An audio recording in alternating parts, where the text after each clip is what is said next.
Namaste. My name is Preeti Uppala, and I am a global thought leader and a multimedia personality. Welcome to my podcast, The Preeti Experience.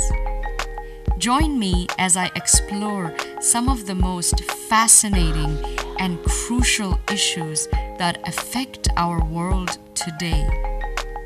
I take a unique global perspective on these issues, and the very foundation of my insights is humanity and spirituality. I'm Preeti Uppala, and welcome to the Preeti Experience. The following is intended for a mature audience. Proceed with the understanding that taboo and offensive material will be discussed. The revolution must be non-violent, and it must occur in our minds, thus being the evolution we need to survive. The Evolution Revolution Podcast.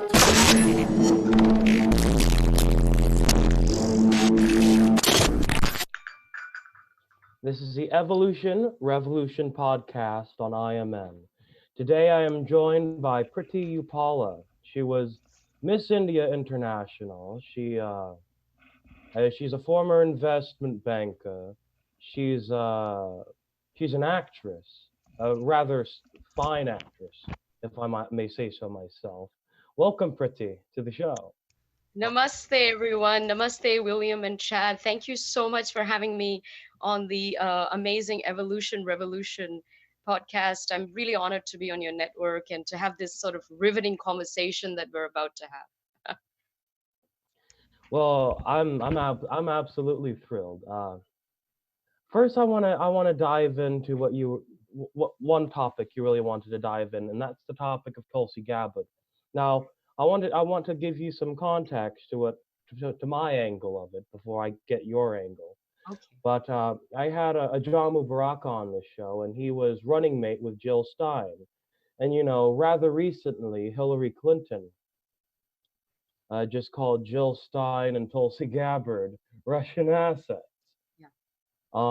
So that's just my perspective on it so far, just from the things that I've been doing. But you go ahead and give me your lament. Well, firstly, I think Hillary really ought to go back into the woods where she belongs. I mean, at some point, she has to accept the fact that she was not the right person, and the people did not vote for her. And honestly, I'm surprised that she goes on about the fact that, oh, everybody wants me to run again and so on. I think at some point you have to gracefully just exit from your political career and just live and let be. And I think she hasn't learned that lesson of grace and humility. And hopefully we won't be seeing the headline that, oh, she's going to run again and the DNC is going to back her up, because they would do such a thing. And I'm fearful of that. But let's hope that doesn't happen. And I think politically, it's become so divisive and venomous when just because you don't like someone or you don't agree with their policies, it's fair game for people to smear each other. There's so much smearing going on. And there's a lot been happening within the DNC, and specifically towards Tulsi Gabbard, which was baffled. I thought, here is a very level-headed, articulate, calm, composed, military, combat person, someone who served the country. She was elected. She's represented her constituency. Is such a model citizen and someone that we can all be proud of, who's representing such a good ambassador, I think, for America on a international and a national scale.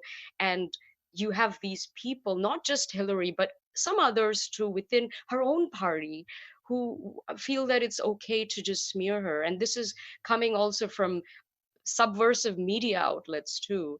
And I think it's for a few reasons. It's They genuinely don't like her anti-war stance, because it defeats their own purpose of being being a part of the sort of military industrial complex, which is absolutely a real thing.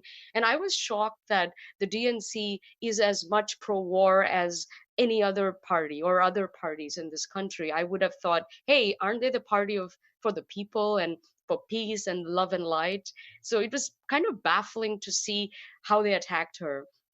But also I think that she's attacked for personal reasons. I've when I hear people speak about her, or try to make it about policy, I read between the lines. I sort of see through people, and I notice that it's not about policy or her as a candidate. It's something much more sinister. They don't like her, maybe they're envious, maybe they think, god, I could never be like her, or she seems to have so much going for her. I just don't like sort of the look of her.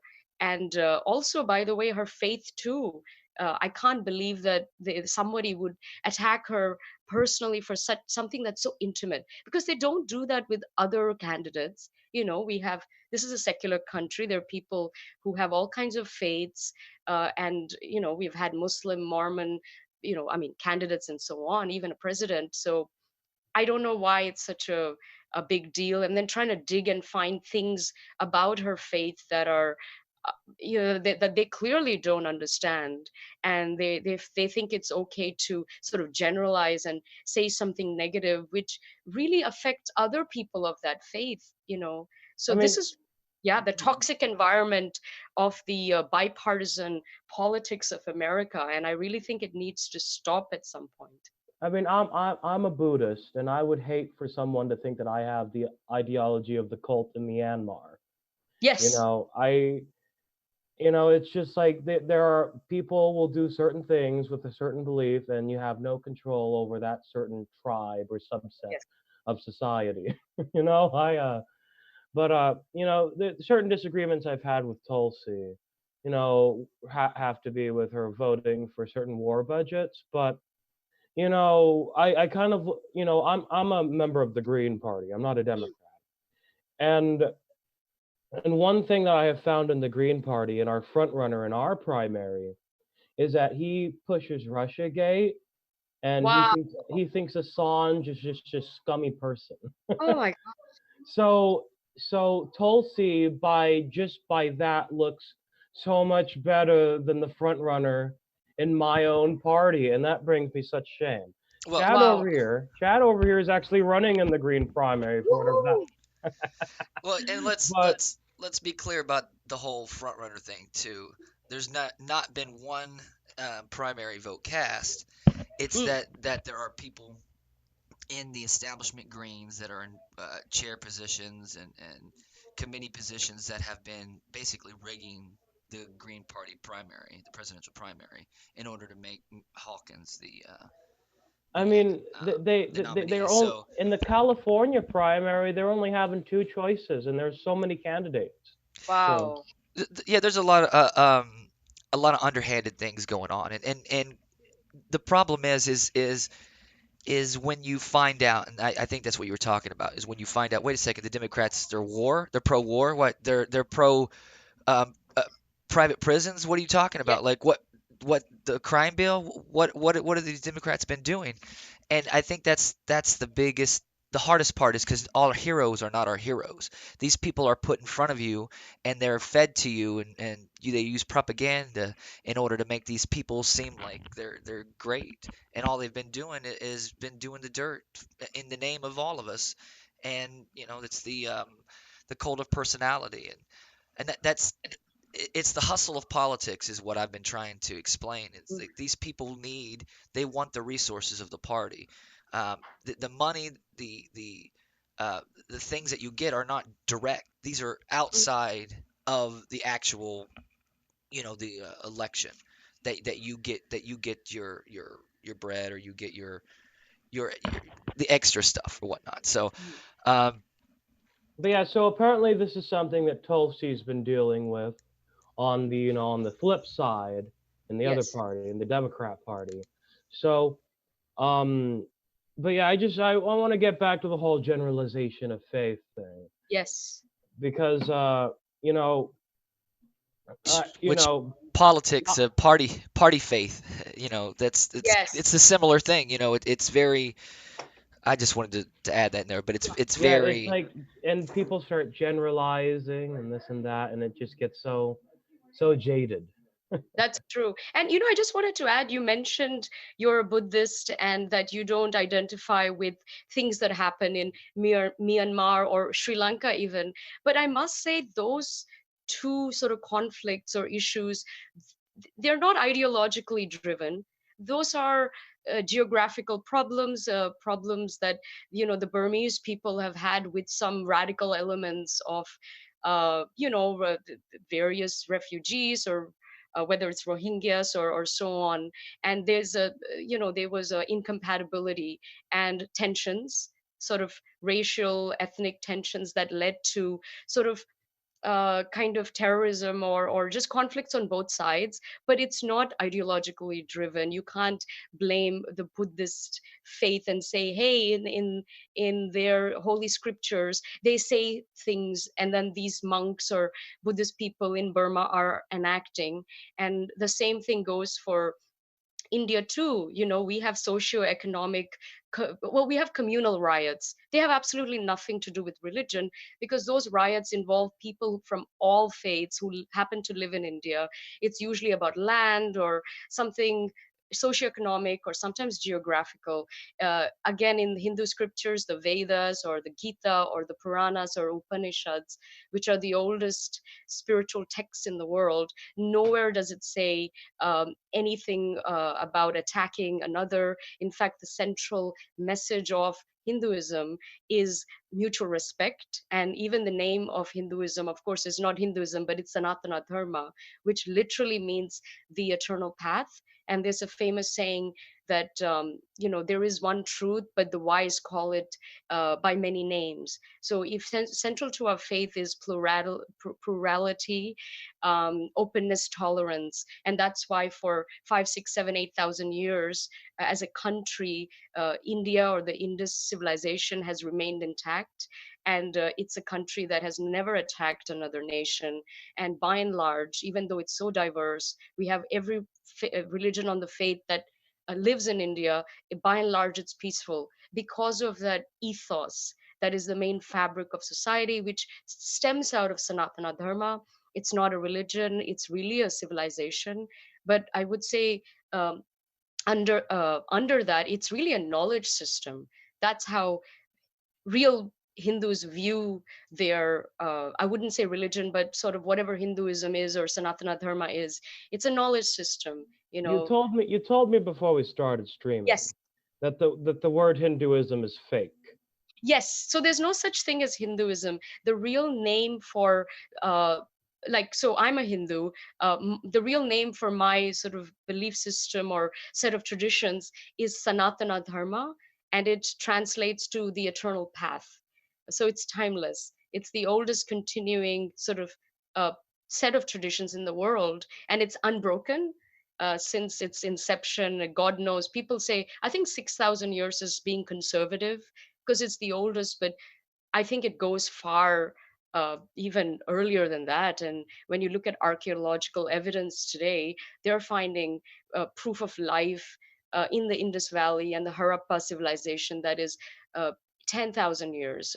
So it's anywhere between 8 to 12 or 15,000, I think, if you were going to be very honest about it. And these aren't Indian archaeologists, or these are Western people, usually a-religious, who are just coming, digging up things, finding the relics and putting two and two together, and they come out with these findings. So it's wonderful that the international community and historians and Indologists are coming on board and doing fair research and publishing and presenting this. So I think in the next few years we're going to see some groundbreaking research on the dating of the civilization itself and so on. So I'm sure for Tulsi as well, it must be heart wrenching to see people smearing, one, her personal faith, but also a faith that is not linked to terror. Hinduism is not a religion that has given the world the jihad or the crusades. It's given the world yoga, pranayama, Ayurveda, and meditation. It gave me Buddhism because Buddhism is Who's reformed. part of Sanatana Dharma? Jainism, Buddhism, Sikhism are extensions of Hinduism, so to speak. And in India, a Jain, a Buddhist will not be that different from their Hindu counterparts. In fact, you can have a family where the parents may be Hindu, one kid may be a Buddhist, one kid may be an atheist, one kid may be a Jain. They all consider themselves Hindu in some way, or Sanatani. So it's a civilizational link that they have. It's only in the West you find these neo Buddhists or these sort of s- some kind of new age Zen, not Zen, but fusion Buddhists that have cropped up, and they want to alienate themselves or isolate Well, themselves from other faiths, other Indic faiths, and they think that they're superior, which really defeats the purpose of dharma and dharmic traditions, which is we're all one, right? which I I was gonna say just but go I ahead. heavily relate to that though, because I it's dharma is your purpose, dharma Yes, is our purpose. yes. It just as a human race in general, like it's it really has nothing to do with Well, no, and it's just a synonym, I'd say, but it's That's yeah. and good. it's and it's funny because I was raised in Pentecostal. My dad's a Oh, preacher, wow. evangelical. My dad's actually he's a Trump guy. Um, Wow. so I was my grandpa was a pastor, grandma, uncle.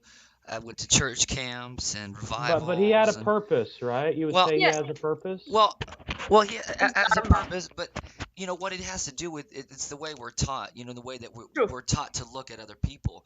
You're raised, you're taught to think, okay, if somebody else that's not Christian, that you're true. supposed to feel bad. You're supposed to like this person's not on the path that they should be. So Yeah, you have to you're save them. the emotional response exactly. Emotional response is so intense, Yes, and then.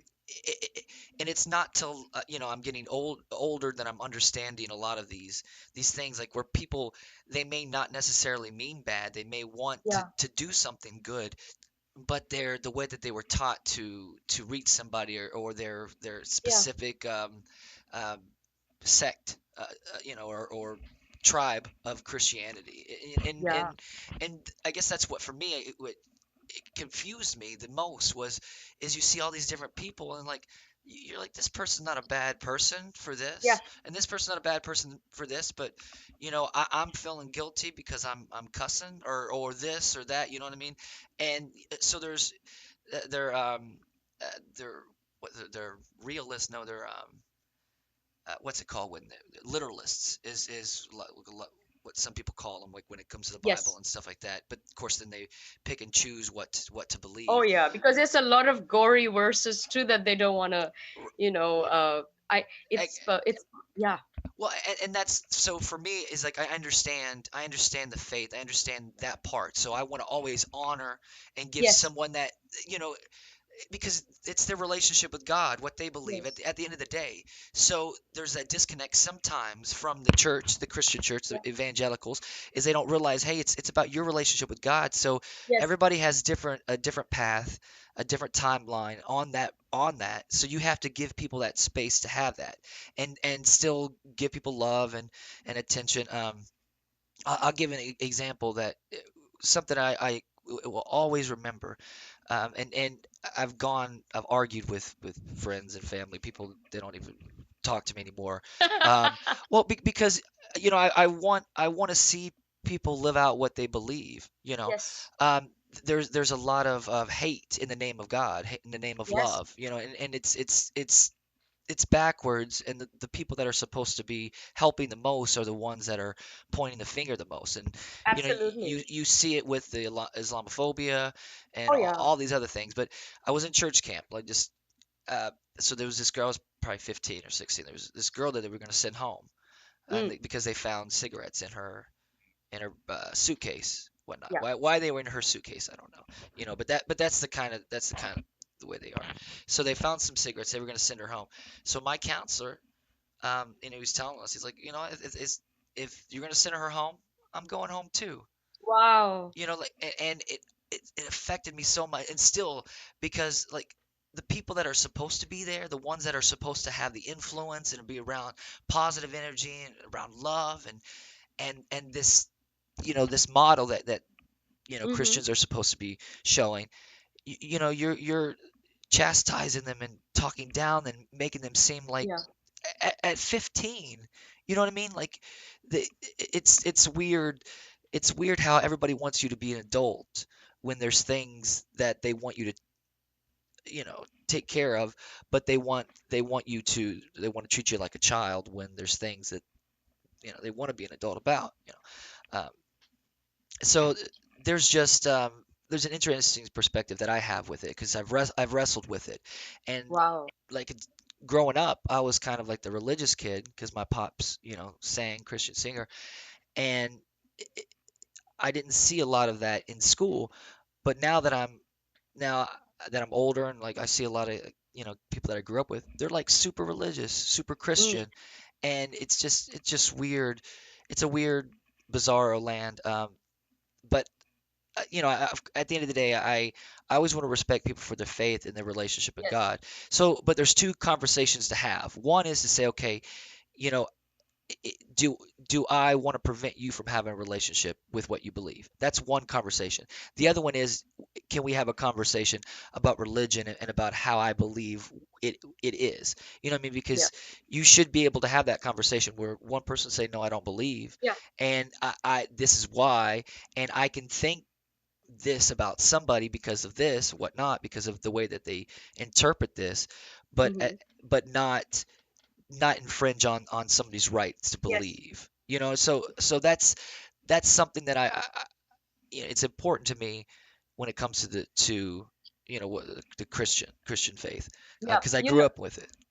The fundamental difference between Abrahamic religions and dharmic faiths or Indic faiths are the element of mutual respect and total openness, tolerance for the other person to believe in whatever divine path that they do. So I think that's a big difference. We don't assume that my path is the right one.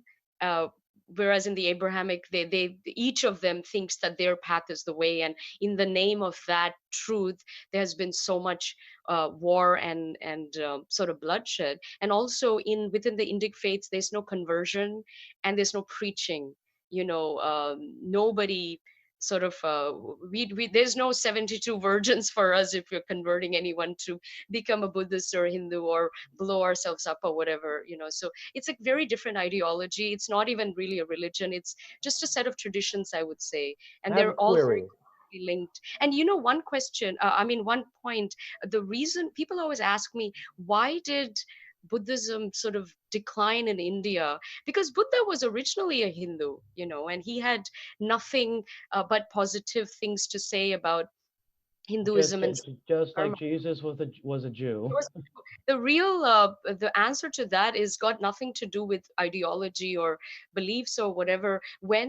Because Buddhism, how it originated was very monastic.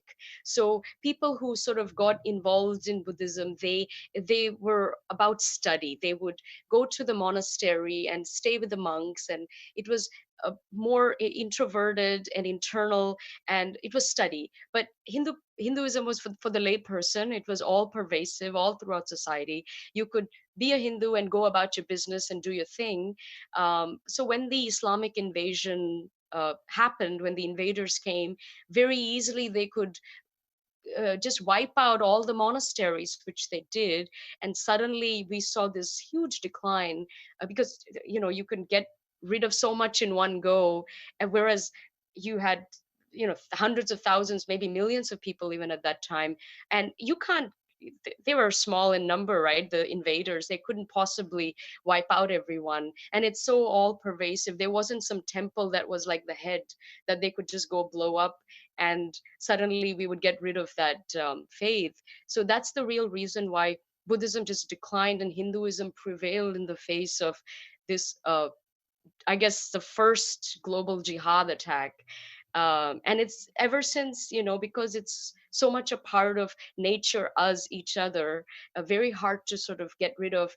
It's only recently that we've had a lot of these Christian missionaries come and forcefully try to convert poor people in India into Christians. And for a just honestly, a lot of them were bribed into converting. So the government of India decided to ban Christian missionaries and these private NGOs. And I'm very glad that they did, because they were not doing any aid or anything. They were just doing a massive conversions, and nobody was saying anything about it. Well, So and that's a sad thing because you have yes, people that really want to help and really want yes, to they give money yes, to these things, and it's like Red Cross, it's the yeah, Goodwill. These things are private entities that are yes, owned, and the money's being directed where they want. They're only given a small portion that's actually changing anything.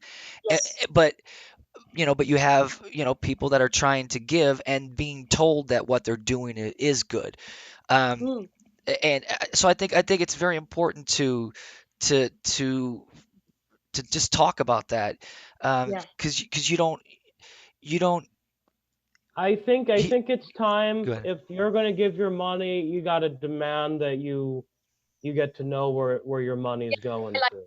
Transparency and numbers, figures, the whole thing. Have a report sent out to anyone who's donated, and they can ask and they can call up questions. And I mean, all of that jazz needs to happen.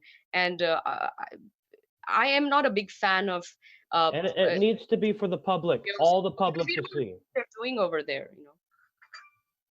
But yeah, I want to let you finish, but like it needs to be for all the public to see. I All mean, the Yes. public to yeah, see. transparency is key, um, Yeah. to know exactly where our money is going, how it's happening.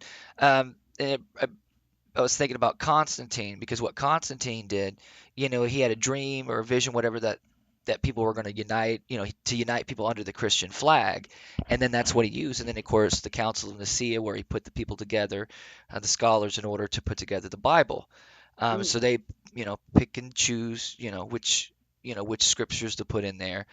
Uh, so there's people that, you know again, like I said, believe, and they've got the intention, but they don't realize that they're being led uh, to feel a certain way, emotional response about somebody else that's from a different world, a different culture, something that's completely, you know, uh, you know, uh, people live certain worlds every day. Uh, Yes. uh, so I grew up in Tennessee, right, Nashville. Um, Oh. so in the South, I didn't understand and realize a lot of my uh, I guess prejudices or Mhm. ignorance until I moved to Miami. And once I got to Wow. Miami, it was kind of a culture shock. And then to be treated with so much respect and so much love and energy, as the white guy, the white boy, and going all over. It was there that, I mean, even still, there's, because even then there's a novelty about that, to be the white guy, and you don't really understand until you dive into some of these things that, like, you know people are living and dying in these situations, in these worlds every day, and for me to Mm. to feel uncomfortable, or to think that y- we have to look at people based upon their world. I mean, Yes. and understand the mechanics of what's um, creating these cultures, rather than being just focused on the boilerplate, the output of these things that we don't like. We need to understand the mechanics that are feeding these things. Um, I don't know where I was going with that, but Yeah, I think mutual respect seriously needs to be introduced, especially here in the West, because I don't see it here. In the East, I do see it, and here I don't. And they say that they're secular, but they're not. I mean, America is a Christian nation, and that's perfectly okay. But and they do say that there's a separation of church and state. I think in name only. I don't. When you really break it down, it's not a real separation, is it? And they need to just be mindful of that. And you need to just respect people, their faiths, their beliefs, especially something that's worked for thousands of years, right?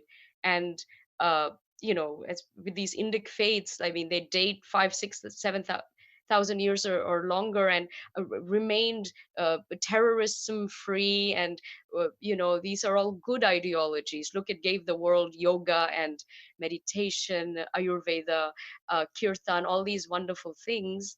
And you have, and it's funny because they're happy to use that. They're so happy to make use of all this wonderful spiritual technology that you get from India and the East, but then they want to take what they want and discard what they don't understand, and then they want to sort of smear it, and then what they do take, they want to misappropriate it, distort it, sometimes rehash it, call it something else. So we see this a lot in the yoga world. It's a sad, it's a sad state of yoga in the West, I would say. And it's not okay. It's like they're getting away with it, but it's totally not okay. So it's like identity politics. Yes. We can kind In of the in spirituality, it's identity politics. Absolutely. well, and that's, it's something that transfers to whatever, even football teams, to Mm, your political side. You get it's a two-party system. yeah. Um, you have to ignore all the dirt that your team or whatever's doing in order to to fight the other people. So it's like this, your clan, your clique, it's okay when your people are doing it, because Hmm. you got to fight these other people. So it's people well, the establishment are using these identity politics, identities, cultures, Hmm. to separate people, and find ways to enrage based upon these things. Do you What do you feel, concerning our I guess media and propaganda? What's your thoughts on our current news? It's funny. They should not call themselves media or journalism. I mean, it's propaganda machine. It's opinion. Just call yourselves an opinion station. You have it on the left, right, and center. I mean, the left loves to attack Fox News, but hey, what do you think CNN and MSNBC are doing? Absolutely the same thing, if not worse. Because the thing about Fox is, I think it's not pretending to be holier than thou. It's not pretending to be, neutral, unbiased journalism. But the left, CNN is. And so they're pretending that they are the global authority on the truth, and yet you look at their smearing, their agenda, the everything, the headlines, and then you can look at the publications too. There's several, we all know who these are. And it's like, guys, I mean, it's become a joke. You're making a mockery out of journalism, the art of journalism. I mean, I work as a political analyst and a editor for various outlets. I write for about 15 to 20 outlets around the world, left, right, and center, across the board, on various topics, but especially geopolitics and international affairs, and also sort of conflict and counterterrorism and all these sorts of things. And when I read these headlines, I think, wow, this is a joke. This shouldn't even be run. Shame on you for running this piece. How are you still in business? Luckily, you're seeing subscriptions go down, especially with some of these kind of left leaning outlets. I think people have had it, not just Americans, but around the world. They keep reading this BS and they think this is not true. I think people are just waking up, and when they do their own research, they think this is not adding up. This is just a smear piece. Um, and then you also have the online YouTube news channels, and they're also the same. It's just opinion, agenda, bias, propaganda. It's so sad to see it morph into that, when I think people really want to know the truth on some of these matters that they have little um, understanding of, right? I think the way that they have dealt with foreign issues or foreign topics, wars, conflicts, and just international reporting is it's appalling. And I'm just shocked. It's got to change. It's like controlled opposition, like the narrative Yes. when it comes to Fox News. I say uh, it's a cognitive dissonance for them Yes. to not see what they're doing, and especially with the Russiagate, because all they're doing Mm. is making Trump's base stronger, because they're too busy trying to refute a lie Be the about dead this, horse. Be the rather dead. rather than hitting them on some real stuff, with what's going Actual on problems. Yes. in Yemen, and it's Yes. selling the weapons and stuff like that. So, and I say it like this too. it's 5-1 because everything else is considered liberal, even though Yes, they're on the scale they would be considered the right wing still, but yes, because of the Overton window, they're considered left. Uh, true. so it's like a 5-1. So you've got all Mm. this liberal, and I say that when in the it's like state media, you know, Yeah, the machinery, the left, the liberal machinery, and then you got Fox. what And, right, which Now, here's go one ahead. thing that I have to say about the differences between mm, a liberal machinery, which I would say is MSNBC and Fox. So, um, Chad and I had John Kiriakou on once. We'll probably get him on again, but he goes on Tucker Carlson mm, sometimes, and they'll treat him with respect, and yes, they'll call John a whistleblower. yes, Whereas if he goes on MSNBC, they'll call him former felon John yes. Kiriakou. I've noticed that. I've noticed Well, that. So I wouldn't say it because I would call myself left leaning, and I've been employed by typically right leaning sites like the Ron Paul Institute, Wow. the Narrative Times. I've done something. I've had some clashes and they've loved me. They've loved me for it. And well, anyway, but yeah, just with that, it seems like it's not left or right with these people. It's like establishment versus populist. I would say Yes, CNN and Fox are more populist than MSNBC yes. or ABC.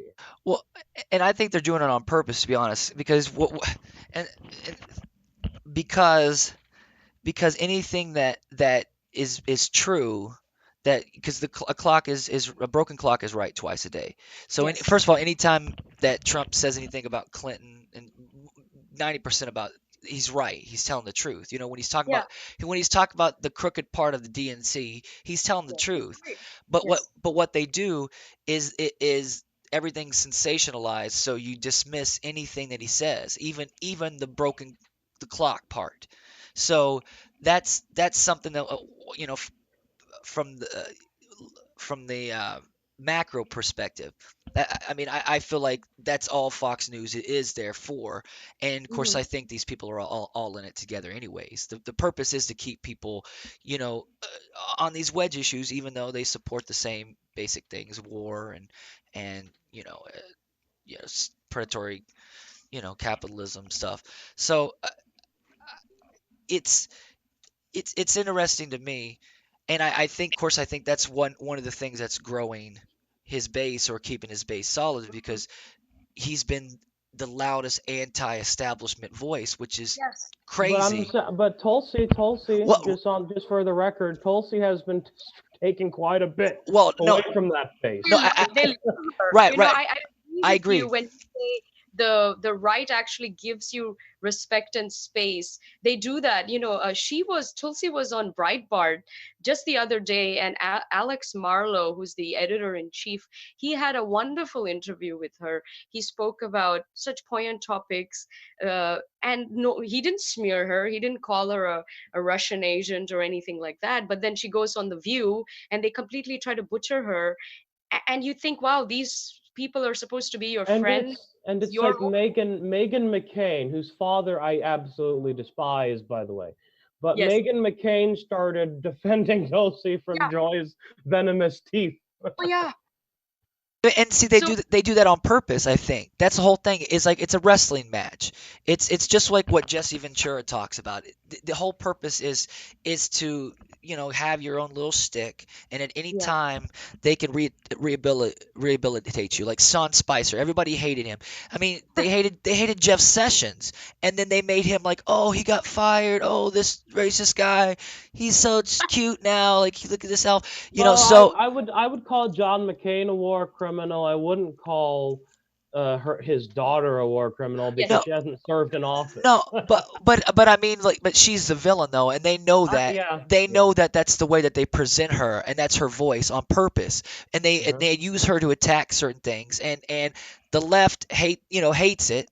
And it's the same thing. It's just like the left hates Tommy Lauren. It's like Yes.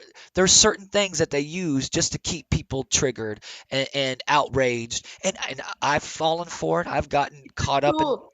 No, I find there's a more intolerance actually on the left, because I think the right will respect that you may have a different opinion and W- you may not agree with you Well, with them, but with the left it's like, no, if you're not with us, you're well, against us, you're a Nazi, you're well, you and know. that's I attribute that to because the propaganda and the gaslighting is being done in the open with this whole Russiagate and stuff. So Yeah, it's like what's happening. I'm seeing it is because it conservatives, I the right, they seem to be realizing they're they've been brainwashed, and I feel like that's going to lead to okay these other things like the Islamophobia, being afraid of gay people, being afraid of all these different things you're told to be afraid because they beat the fear drum. There's more people in jail for cannabis than all violent crimes combined. Blacks and minorities are 4 to 5 times as likely, and even though that whites and blacks use it the same rate.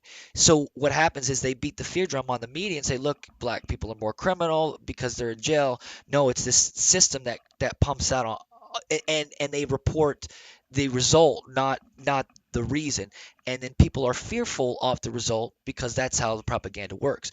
So I'm starting to see this shift in wave because it's again time makes more converts than reason.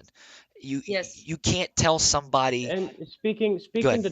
speaking to time real quick, because I think time plays a crucial role over here. Yes, Remember the McCarthy era. This was a thing for the right wing in the yes, McCarthy era, and now we're in the neo McCarthyite yes. era. And it It's seems like the left is, some portions of I wouldn't say all the left. You have the Jimmy Dores, but yeah, like I love. said, even the or the quote unquote front runner in my own party is pushing RussiaGate. Certain big factions of left wing thought have been pushing this neo McCarthyism. It's the same tactics that Joe Yes. McCarthy used. It's authoritarian. It's not even left or right wing so much anymore. It's just yeah, who's willing to sort of assert their authoritarianism more. Right. And Well, my own experience with dealing with sort of more conservative outlets or speaking to conservative people, they're willing to hear me out. And then with so-called progressive part of the DNC or the left, they are the biggest culprits. I think they are the most intolerant. They are not progressive. I think they have some idea of how the country should be run, which I find quite delusional, by the way. But if you're not with them, you're really against them.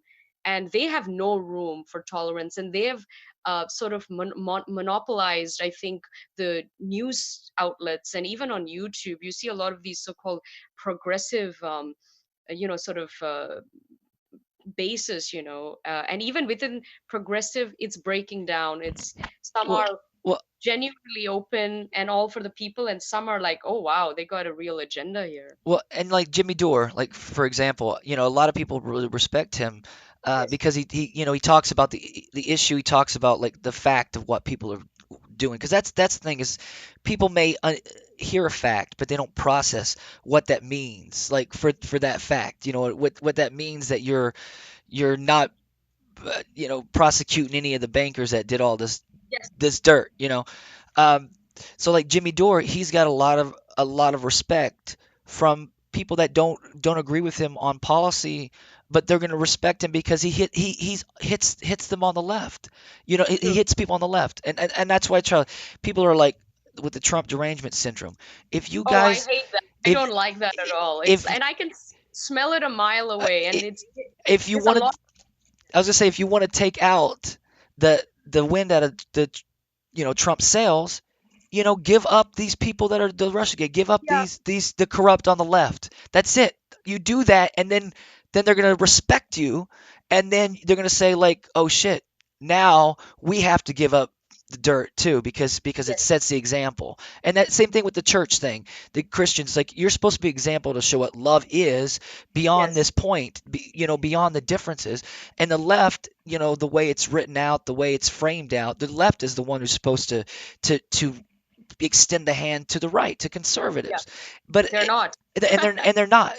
So it's Um, just going off that, I think it's Yeah, interesting. it's true. The disconnect. So there are some other topics that you wanted Yes. to top on, so lay it on us. Okay, this is a perfect segue because we talked about, sort of all this fake news and false reporting, propaganda coming out, especially from the left and this even this so-called progressive group. Now, one of the worst ones where they have really gotten it wrong, and I think they're on the wrong side of the truth on this, is this recent Kashmir issue. Now, I'm Indian and I have been writing and speaking extensively on this issue. And I was just baffled by number one, how little reporting there is about this issue. It is possibly the most crucial political event, I would say, of the decade or longer. If you really understand what this whole conflict is about and what it actually means for the world, not just that region.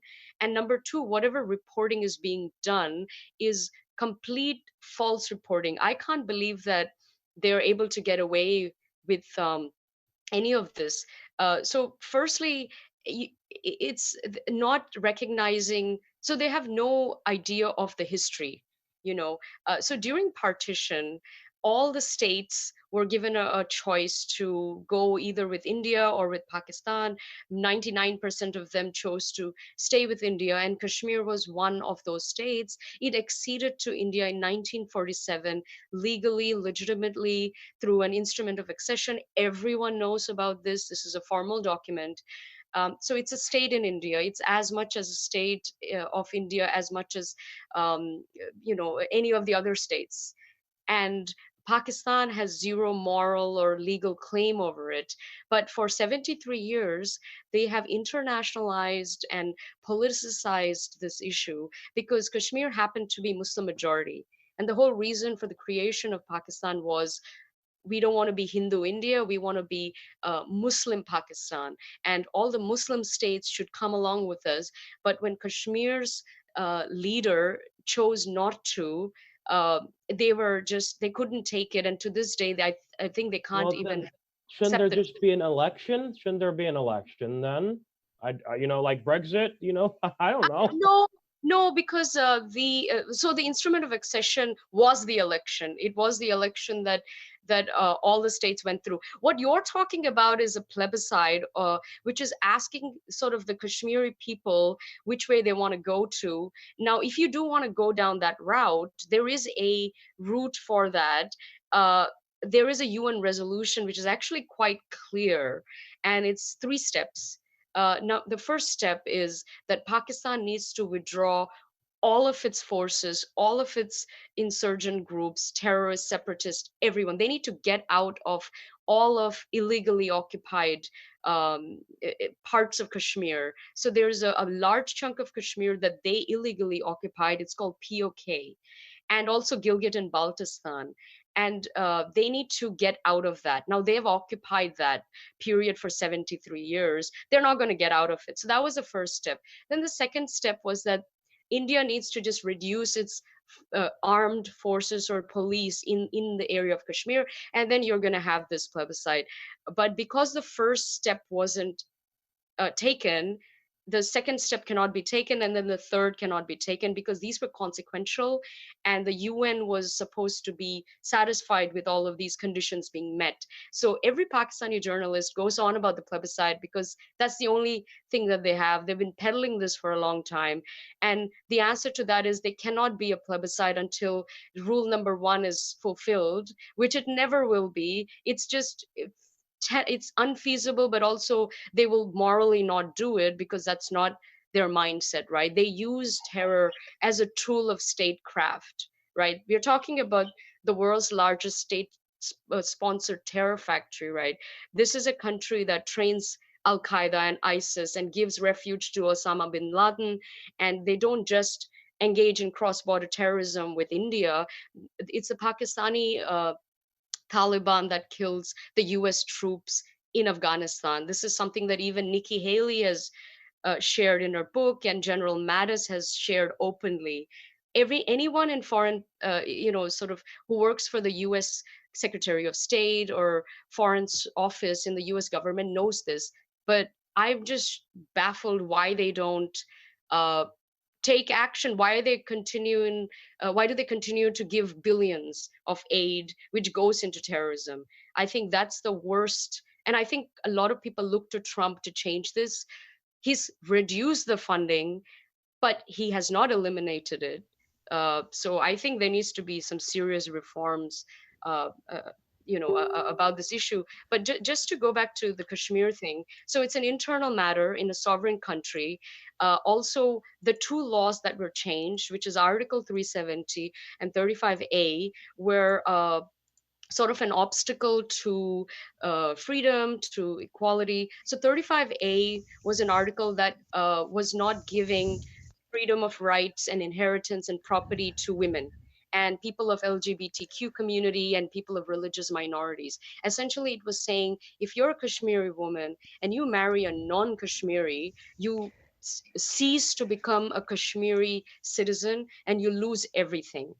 And this is even with Muslim women. It's not just a Hindu woman, So the removing that is a big deal. It's great. I mean, the left should be celebrating this. They should be, giving awards to Prime Minister Modi for doing this. But no, because it's to do with the Muslim group, they are on the bandwagon and they want to demonize the government of India for doing something that for 73 years was robbing the women of Kashmir and minorities. And also, 370 was the main article that was removed. And that essentially was, it gave some level of autonomy to Kashmir where Pakistan could easily indoctrinate and sort of, they were paying their politicians, So the Kashmiri chief minister was getting money from India and Pakistan. And with the removal of 370, the Kashmir truly integrates with India, where that arm has been cut off. So it's really, and it should be something fantastic for the world. It's how you curb terrorism. But no, the headlines are like, oh, it's under lockdown, or this Hindu government in India, what have they done to the poor Muslim people in Kashmir? When they forget that Kashmir was Hindu for thousands of years, it's only very recently that the Hindu community got genocided and wiped out of Kashmir. And they don't want to talk about that. They don't want to That, talk that about was that was human. 72 years ago. No, 30 years ago was the Hindu genocide. It's a very well known. It's the Oh wait, so there was a genocide.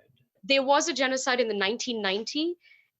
See, it's something that even a lot of Indians don't know and don't talk about because it wasn't internationalized. Again, because it was a Hindu community that got kicked out and killed and massacred because of their faith. And the government that was in power at the time didn't do anything. They were very buddies with the Kashmiri sort of chief ministers and all that. So it was all very well and good, and nobody cared about these poor Kashmiri Hindus. So with this removal of this article, I think those Kashmiri Hindus, who how many ever are left, and there's a few spread around the world, they are pleased, with it. It's like justice finally being served, and now they can go back to their home, hopefully. So this has been in the news a lot. The Kashmiri Hindus sort of happy about it, and no one wants to talk about their plight, you know. And I think forgetting also that Kashmir was Hindu for so long, and it became Muslim by design, for political reasons and nothing more than that, right? I think you can't uh, forget about that, So I think that's where the left has got this so wrong, because they sort of go overboard with the whole Islam situation. They, in their oppression Olympics and their view of victimhood, for some reason they think that this group is oppressed, and in India they are not. Quite the contrary. And they Well, I just, would say in the Middle East maybe, certain Muslims, by other Muslims, by Yemenis, other Muslims. maybe Yemenis, but I mean, not Saudi Arabia. I mean, not, and Mhm. you have to, I mean, there's an ideological sort of, you have to also, I think there's many issues with looking at Islam, and you I think you cannot conflate criticizing like legitimate criticism of very regressive, oppressive, violent, dangerous facets of Islam with Islamophobia. I think the left does that I mean, to its. I will criticize the people in Myanmar till I run out of lungs. I mean, till I run out of air in my lungs. Okay. Yeah. So like, and so I feel like other people of other religions should But do the Islam same when is they see. so it's, hey, no criticism. You immediately get branded as Islamophobic.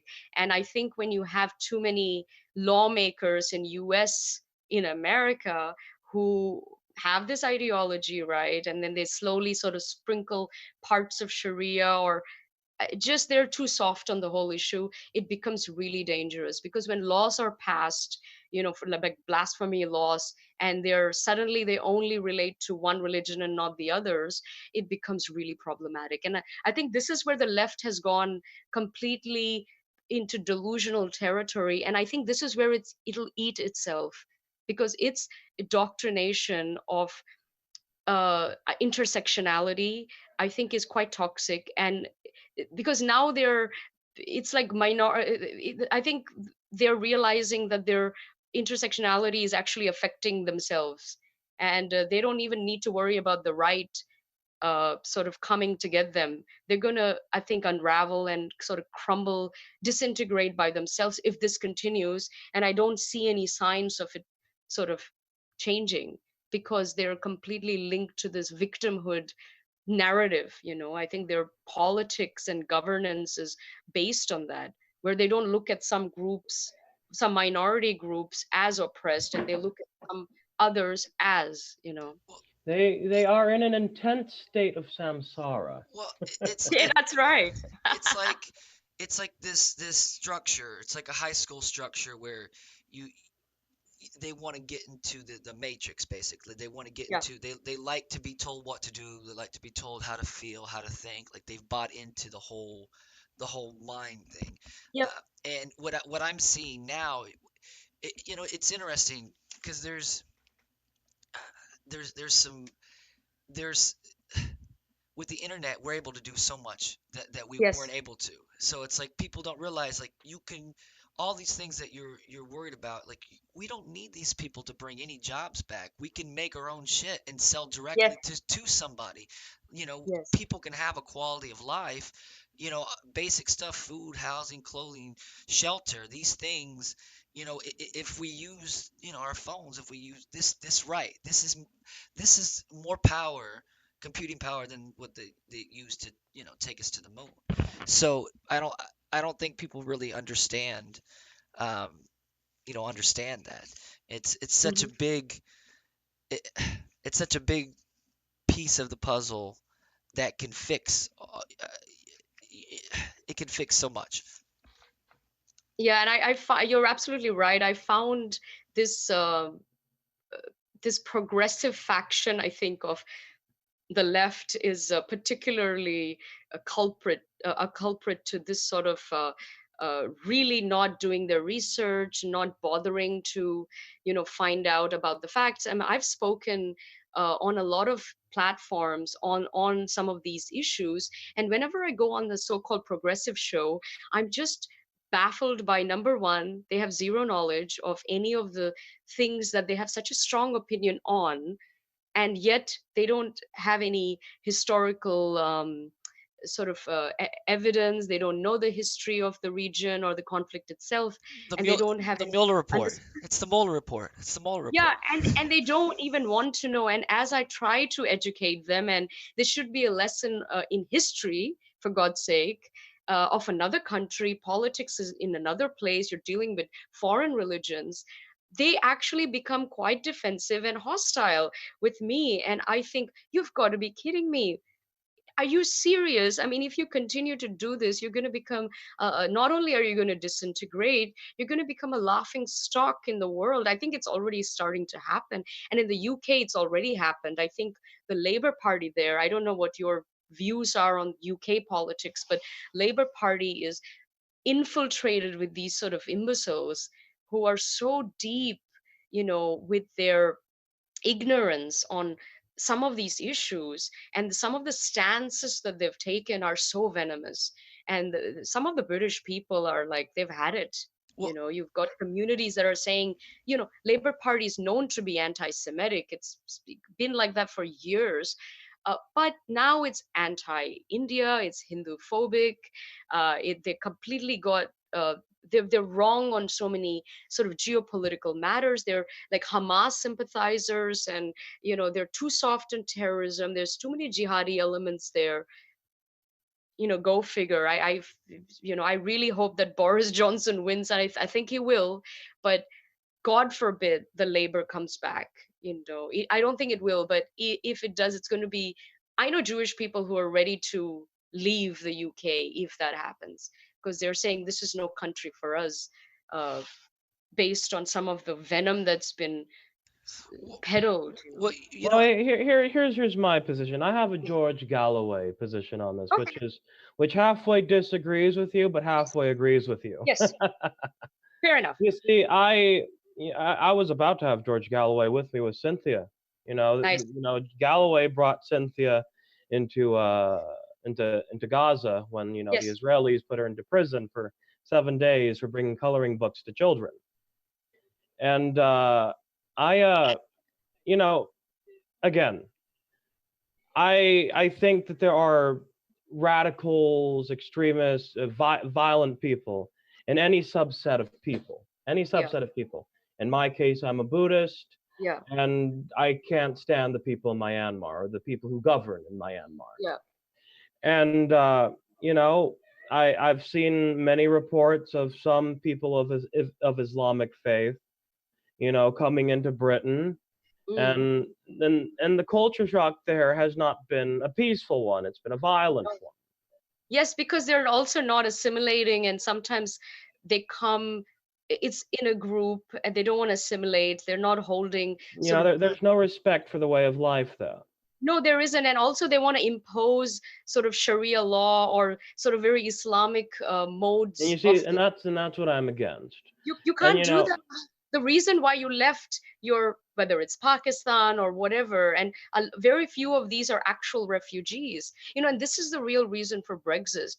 It's not racism and this and that. I mean, I think British people were fed up of some of this insurge of economic migrants and people who will not assimilate. And London is the knife crime capital of Europe. Sweden is becoming the rape capital of Europe because of some of these issues that they've had, not with good, diverse, multicultural people coming in, not from good immigrants, but from this other lot. And the EU sadly has opened the floodgates. And I think Britain was like, hey, we're not going to let you dictate who comes into our country, because and guess what? Yeah. and I also have to add that and a major reason for this is the imperialism that the EU has done, that Britain has done, that the United States has done.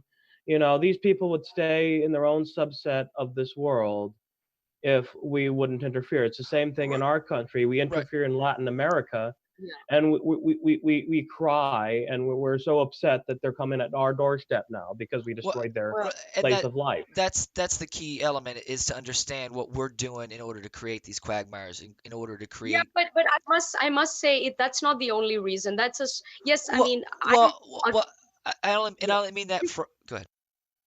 No, because I think this global jihad movement has been going on long before the US ever even existed. I think one thing that I see on the left is they bring up this issue like, hey, look at what we're doing in the Middle East. You know what? I'm sorry, but that's giving a free pass to a lot of radical Well, elements, well, and also the jihad terrorism. Because, by the way, how do you explain Pakistan then? Because you can't blame America or even Britain for what's well, going on there. That's ideologically driven, just well, like it is.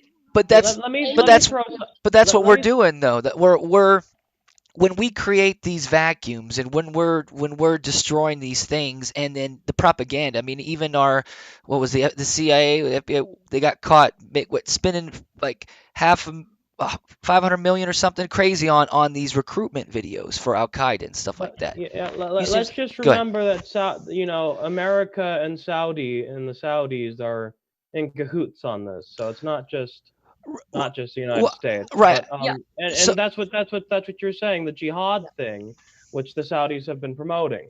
well, and But Um, it's been happening for 1400 years, and I think you can't remove the ideological element, because if you do, I well, think you're not really okay. it's a yeah, Right. Well, and then the same thing with Christianity too. I mean, it changes, depending yes, on what the consensus is, what the church is like, and true, when our CIA and our government is throwing gasoline on yeah, these religious things, where people can yeah, take them, as literal things, and take them and infuriate people, because that's yeah, part of these things have to do with their they use as the reason to explain these yeah. crazy terrible things that are happening, that are created, and But that has an effect on people. I mean, you can see how it has an effect on people here in America, that when stuff that's happening, if a Christian group gets blown up, the guy that goes into the woods trying to meet the natives got killed, right? I mean, that sets Christian people, off like crazy here, because they feel like it's an attack on them. So yeah, what I'm saying on that aspect is that even though this has been going on, and it's religion in general, is they've been using religion in every civilization to control people, as it's far beyond the spiritual element. Is yeah, that now that we have mass control, we have social engineering, we have propaganda, we have these manufacturing consent techniques, that mhm, it's making it worse. So it's important to to add all those elements in, because, yeah, as I think I understand what you're saying, is that yeah. they're taking this ideology and making it even more. um, There's another element to it that I think people who say it's just Western imperialism well, it's is to not blame. just. That's Right, it's right. in fact it's a smaller, because there are many examples where there was zero Western influence, and the terrorism and the conversions and the sort of expansion, encroachment of land, and sort of culture, civilizational genocide that the Islamic invaders have done has happened. I mean, look at India.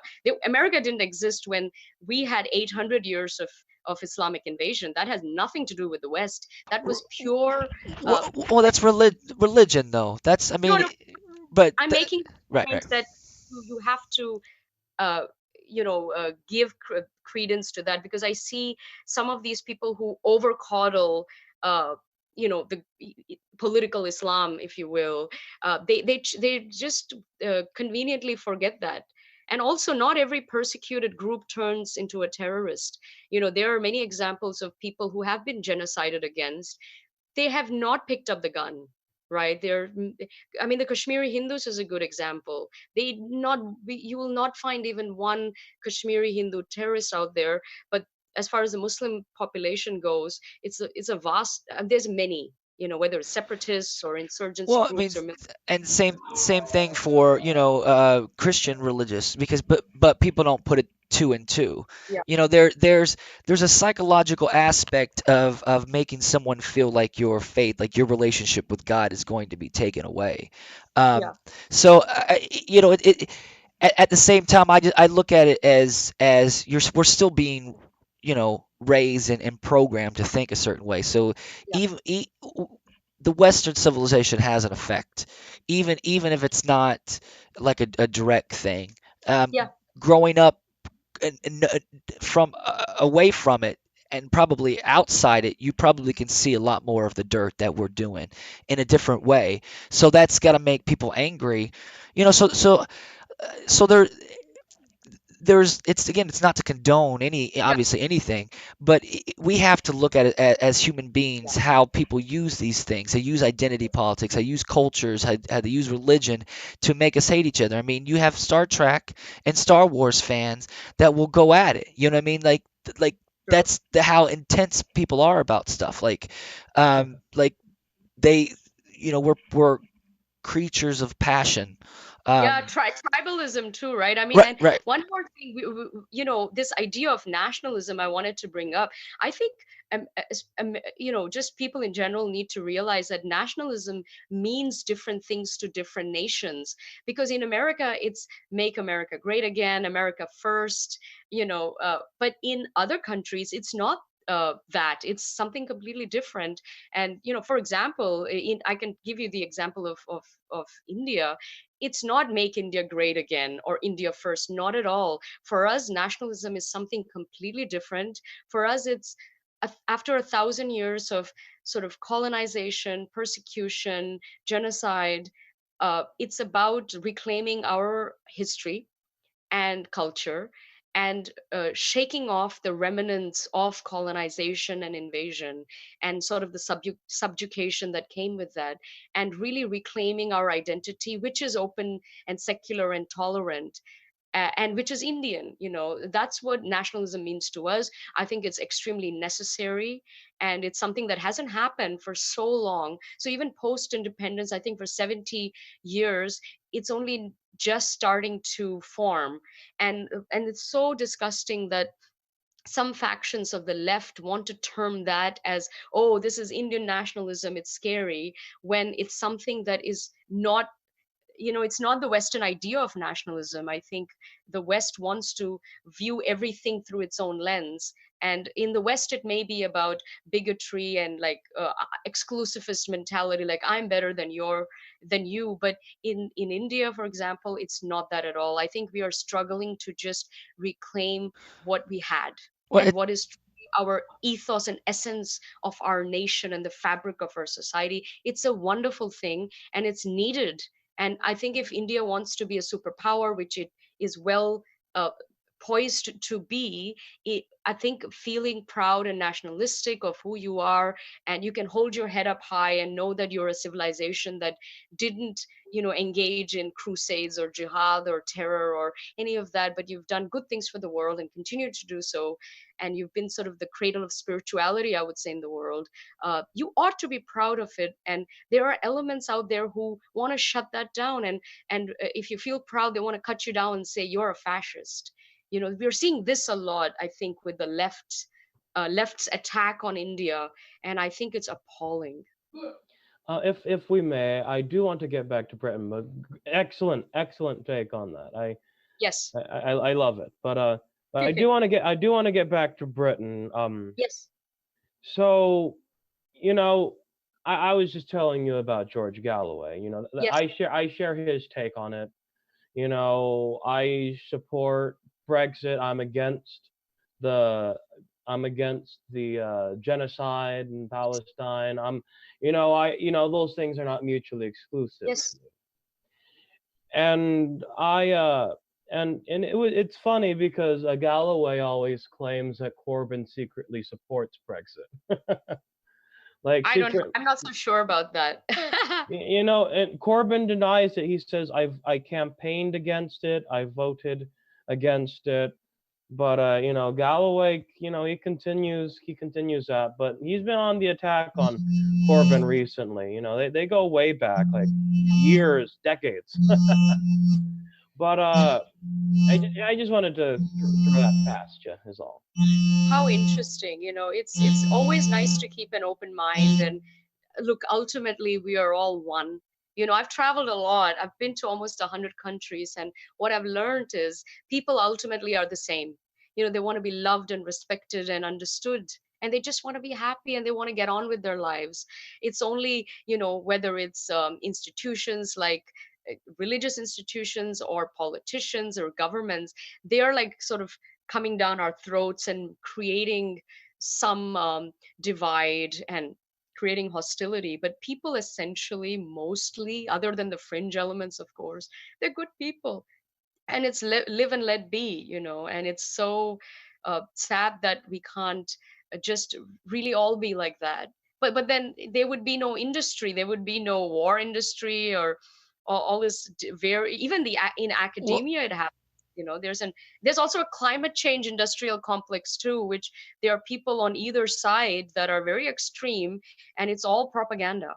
well, It's it's So yeah, what I just it's saw one more thing on the Britain thing. Yeah. You may be just in luck since you want Johnson to win. I mean, I after what he said about Prince Andrew making all these apologetics for Prince Andrew after the Epstein stuff, I don't like him. But you may not have to worry about Corbyn getting an upseat because he does an excellent job of shooting himself Shooting in the himself foot. in the foot, I guess. No, I agree. And I don't know if you know this, but recently, they Labor passed a referendum in their own sort of party meeting that if they were to come into power, they are going to take up this issue of Kashmir. Uh, I don't know how they're going to take it up. It's already been to the UN and been flatly refuted. I mean, it's an internal matter in a sovereign country, but because there's so many MPs in the Labour Party that are Pakistani origin, you have all these sort of various jihadi elements in there. I, you have got to. I think it's turning honest Britishers away, not just Indians, but just the white Britishers who are seeing this. And I think this anti-Semitism that has gone on for a long time in the Labour Party is a bit much, and it just continues to kind of make that party very ugly. And it's supposed to be party of the people, but so people are going to vote for the Tories whether they like them or not, because God forbid someone like Corbyn is leading the UK. It's like, I don't want to know what would happen. I I think mean, he's he can't even stand by his decades long allies like That's Galloway's. true. So That's true. Yeah. because Galloway's vehemently opposed to imperialism, and the Iraq Yes. War was imperialism trying to I'm with intervene him with on that. that. I mean, there's no need for these interventionist wars because they're all for oil or money or stealing other resources. It Yes, they is not for the good of humanity. no, it's not. And it's I think yeah, it's terrible what happened. But the Iraq war especially, I mean, honestly, all the wars. I mean, Afghanistan is a tricky situation. They should not have been in there in the first place. But the point is, now that they're in there, the thing is, if they just pull out and they leave a vacuum, guess who's going to come in? Who's already looking at that vacuum like vultures at the back? It's the Pakistani ISI and their Taliban, and they're going to come in and they're going to create that into a hellhole. So you must withdraw, but you got to do something. You got to put real allies in there who can contain the situation. And maybe that's the Afghani people themselves, maybe it's parts of Afghani governance, not the Taliban, but maybe do something.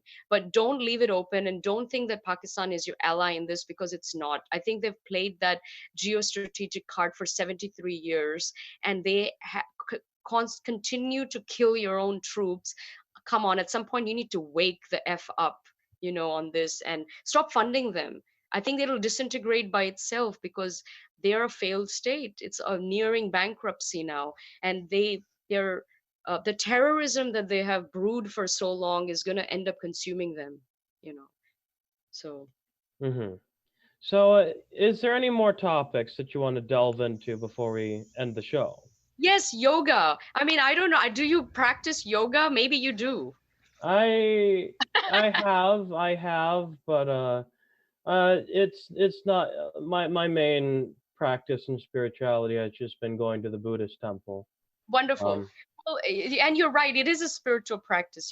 I think yoga, the state of yoga in the West, I would say the bastardization of yoga, especially like in California, is it started off as a good thing. It's like, hey, this is great. This is, we were getting to know about these incredible Eastern philosophy and so on, but it's completely been distorted. Now, firstly, I think it's very disingenuous to say that it's spiritual but not religious. Uh, I mean, yes, it's true. It's not a religious practice, but then Hinduism isn't a religion. So from that context, it's true. It's a spiritual practice. However, it's a Hindu practice. It's based on the Vedas.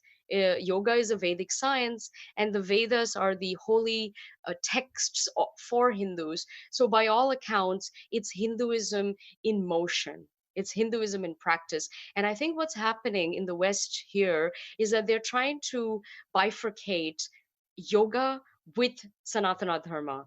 And they're trying to almost kind of isolate it with Hinduism and saying, no, no, no, it's got nothing to do with Dharma or Vedas or anything. This is just some exercise pose that came out of India a long time ago. And it's very racist and bigoted, I feel, because it really offends people like myself, who is an actual Hindu and a yoga instructor and Indian. And I think, wow, you are really trying to remove, I think, the roots of yoga from its source. So I find it disingenuous. And these white yogis who don't know anything about Well, spirituality or yogic culture, they just perfect some poses and they think that they're yogis. It's I mean, really I dangerous. I have been in many situations that you're describing right now, and they don't talk about dharma or anything. Yes, And I know that yoga is rooted in dharma, yes, just like my practice of Buddha is rooted in dharma. We sing yes, about dharma during yes. service. well, I don't That's true. I don't think that, a lot of these white Christians would even do yoga if they knew of where it originated or where it came from. It's funny. Like it's like the pagan I'll holiday Christmas. Right. I actually, when some of these evangelicals say yoga is the work of the devil, yes, it's ludicrous. However, I give it to them that they're actually acknowledging the true source of yoga. Because you look at these white yogis who are yoga instructors, they actually don't take that stand. They don't even acknowledge the source of yoga itself. And I actually find that even more offensive, because they're saying, hey, no, it's none of that. You completely dismantling the roots. And I don't know how long it's going to carry on. Had the great privilege of interviewing this person who's 85. He's the yoga instructor for the Prime Minister of India, who does yoga, by the way. And I asked him flat out, I said, what do you think about this sort of bifurcation that's happening? And he said, it's wrong. He said, it's absolutely Hindu, and you cannot remove something like yoga with its roots, which is what's going on in the West. And there must be some reforms or some authority that it should sort of curb that. I don't know how that's possible. There are some bodies out there, but I, I mean, Ashtanga yoga does a good job of that, and I think Iyengar as well. But just yoga in general does not. You can become a certified yoga instructor in a weekend, and absolutely know nothing about yoga, and you're going around calling yourself some yogi. It, It's it so it's not difficult to say the word dharma. It's not. yeah, Well, yeah, It's not the word dharma, like we've gone over. It's not tied. yes, It's just simply what's been branded Hinduism. yes. That's true. So I'd like to see a real acknowledgement, and I'm so this to I think Hinduism has got to be the most appropriated and distorted sort of tradition in the world. s- People, it's open source technology. They just love to take Ayurveda and meditation and well, all the wonderful stuff, and then they rebrand it and call it something else, right. and then they want to ridicule the source. And I think Hindus and in India have had enough, and they're stepping up and saying no more. So can we talk about cultural appropriation real quick then? Because Yes, here's a question for you. Because in one way to look at it, obviously you could see people taking stuff, making it their own, and it dilutes the origin, what the spiritual, the meaning of something. But on the other hand, you know people are attracted to culture. They're given light to a culture. And that's yes, something about white people, white American culture, is we love, and because it's sold to us in a novelty way. And yes, I didn't realize that until the older I get. It's like, so these people, they don't necessarily think in their mind that they're exploiting a culture. They think, okay, I'm giving, this is cool because this culture is not mine, and I'm, yes, so there's a mind fuck that you know the outrage culture has given these people that may not be doing certain things for the wrong Yes, you're reasons. right. So There's no so malice there. so It's a so so th- but just that, ignorance, I would say. Yeah. so my point is that's something we don't talk about. The balance or understanding, because if we acknowledge the propaganda, we acknowledge this programming of especially the watered down culture, and especially how white Americans are Yeah. taught to view things. you know well, for me, I think it's important to acknowledge because it gives us a clearer pathway for people to understand when we know how these foundational building blocks were set. So there's, I don't know, the culture appropriation. What do you think about that? I guess with I all that think said. you make a very good point. I think with some people, it's actually just it's ignorance. There's no malice there, and it's great that the West is, yoga is the greatest export of India. It's like spirituality happens to be the thing that India exports the most in the world, and I think it's fantastic. And it's great to shed light on. Ayurveda, or there are things that if it wasn't for the West, the rest of the world wouldn't know about it, from things that originated from India. But I think when you start uh, distorting it to or diluting it to suit yourself, or you don't want to do all the hard yards, you just want to take the easy stuff. And then the worst I personally feel is when you rehash and rename it something. They can't do that with yoga because of the word yoga, the name. It's a Sanskrit word, it means union. I don't think you're going to find someone who's going to call the asana sequence something else tomorrow, and then it's going to suddenly stop being called yoga. I think that's very hard. But with many other things, they have done that. And it's even vegetarianism and even veganism to a point. Look, that central to Hinduism is being a vegetarian.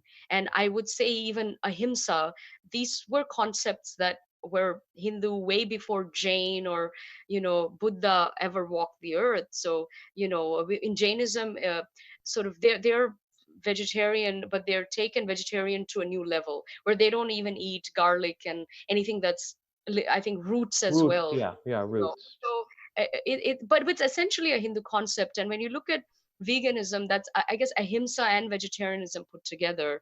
But it's sort of been distorted, and now once in a while I'll find some white vegan lecture me on veganism, and I think, God, dude, are you seriously going there? You do not want to start that. I mean, don't go there. We sort of came up with this shit. What are you trying to do, trying to lecture me on the moral way to live? We've been doing it for freaking 6,000 years. Well, but So yeah. do you think there are people though, that see, here's what I'm finding out too. It's like, uh, as the white boy, Mm, learning these other cultures, coming from where I am with the Pentecostal, the Southern kind of thing. You don't realize your ignorance. You don't realize your rooted prejudice, even though you're not thinking of things as um, trying to be mean or nefarious or whatnot. Um, as I learned some of these things, I realized that um, even my understanding is far beyond some people that of these other cultures. yes, Like they're caught up in the matrix too. So even of as the course. white boy, like with my lens on the outside and then getting a taste from the inside culture, being accepted, I'm able to see a perspective that even sometimes people on the Yeah. inside these No, cultures don't see. So I don't know. I find that funny. that's interesting, right? I mean, I agree with you. Some of the best ambassadors for Hinduism today are actually white Americans. But the difference there is they're not appropriating or distorting anything. They are calling it as it is. And they are sort of talking about dharma in the right way. And they proudly call themselves a Hindu or a Sanatani, and there's no ego there. They're not sort of calling it by something else and making it secular or anything like that. And they have a wonderful way to articulate it. And I would agree. I think, well, look at me. I've never lived in India, but my understanding of Indian history and also dharmic philosophy is far deeper than many people I know who grew up in India, and they're absolutely clueless. They don't know half the things that I know because I've immersed myself and I have reverence for it.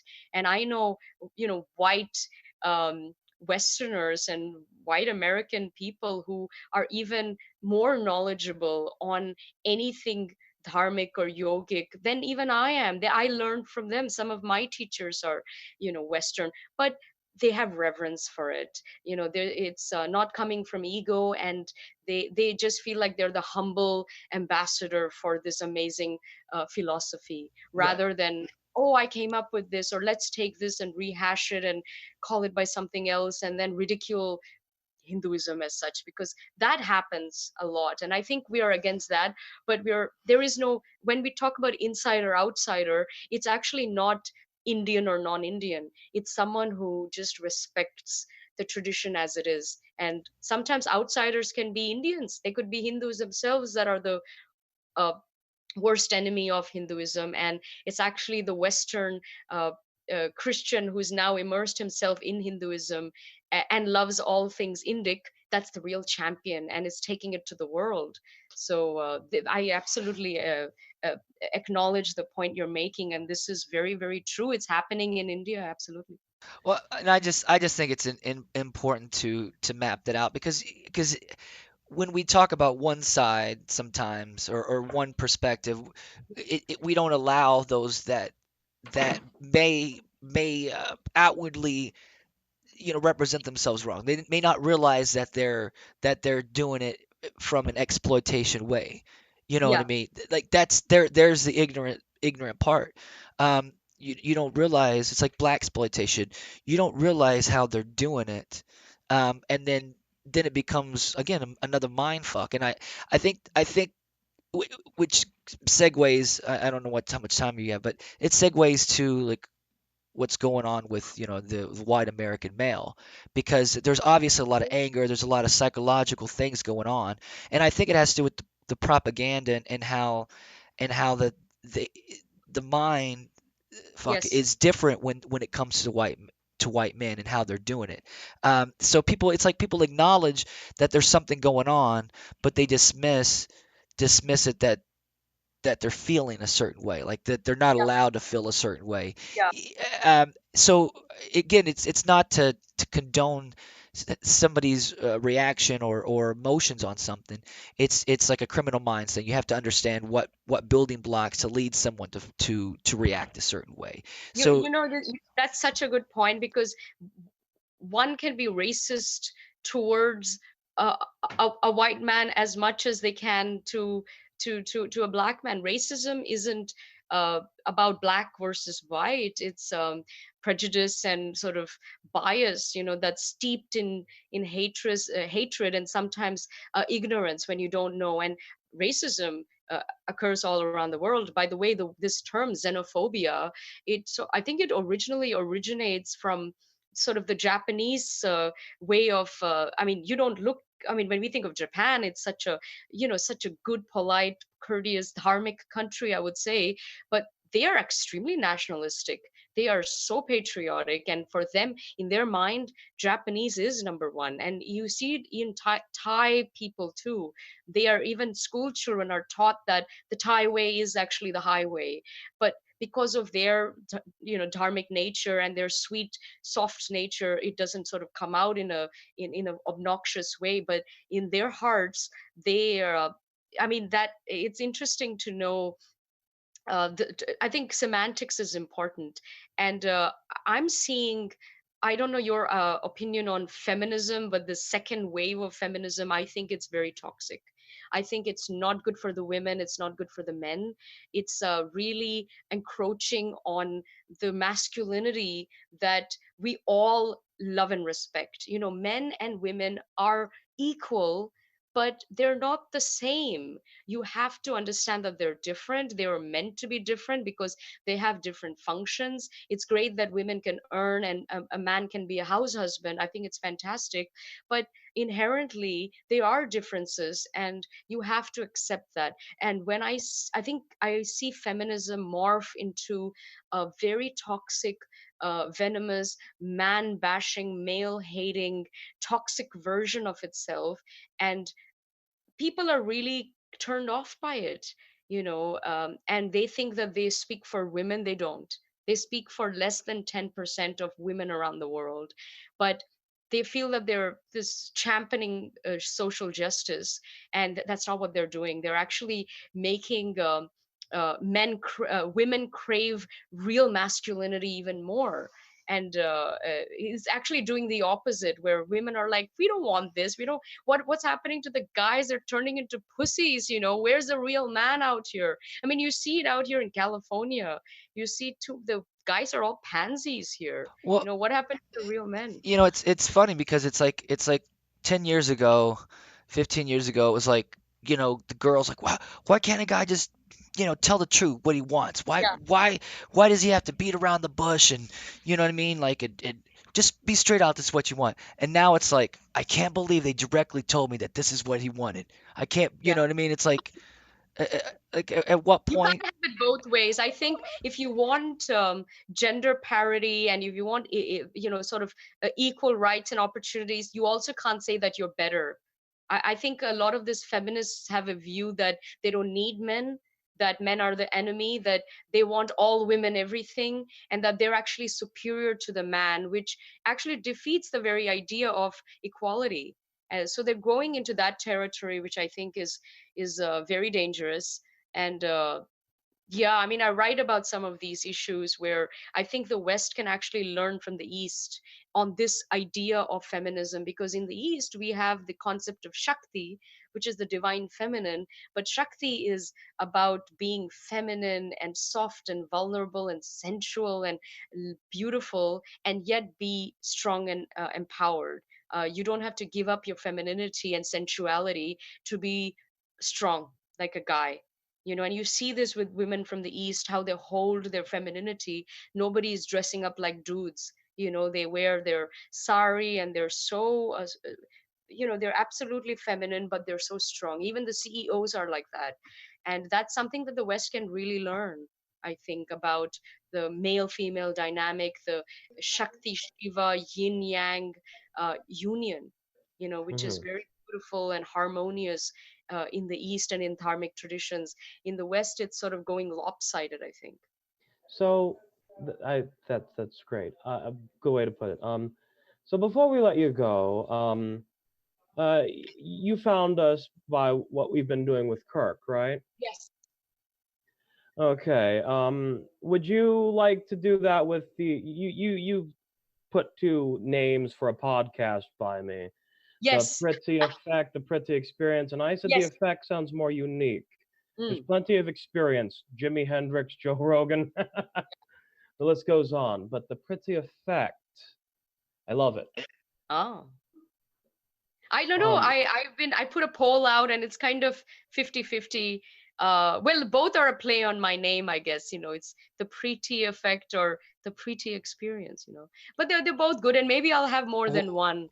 what Yeah. about practicing pretty? Practicing Preeti? Yeah. That's Since interesting. Then I'm going to turn into a religion. I'm going to be. Since you're so everything's based around, the spirituality, you kind of take that into all of your, I mean, from I'll be a facet of Dharma then. I'll well, become. yeah, I that's I love. fantastic. Buddha said that the purpose of Buddha is for you to become a Buddha. Yes. Yeah. And and again, is a lot of these things I just consider synonyms: Dharma, Yeah. Buddha, It's and true. I but yeah, so let's try to reconvene sometime later because I would like to help you with your Explore that podcast. maybe. I'd love to, and I love your platform that you have, because it is independent thought and perspective, which is important. And it's wonderful what you're doing with Dr. Kirk, and interviewing some incredible people. So I'm open. So let's chat about some options and so on, for sure. Hmm. Yeah. Well then, Chad, can you go ahead and play that beautiful intro? Miss Upala, I'm so glad you were able to join us. Thank you. Namaste. And guys, I just want to say to the audience, please reach out to me. I'm all over social media, Twitter. It's Preeti Upala, and then Facebook. I have a public profile page as well as a personal one. I have my own YouTube channel. It's just my name, Preeti Upala. Also, I have a show called The Eternal Hour podcast on iHeartRadio. So please find it. It's a spiritual podcast. And I write and speak on geopolitics. So if you just type in my name and journalist or articles, you'll find all my various outlets and pieces that I've written globally, and there's a ton there. So, and my website is going to be live very soon. So reach out, email me, find me on Instagram. That's Preeti U, like just the letter U. So I thank you both. William and Chad, for having me. It's been an honor and a pleasure to speak to like minded souls and explore these wonderful topics. And I really look forward to doing it again soon. Thank you. Namaste. Namaste.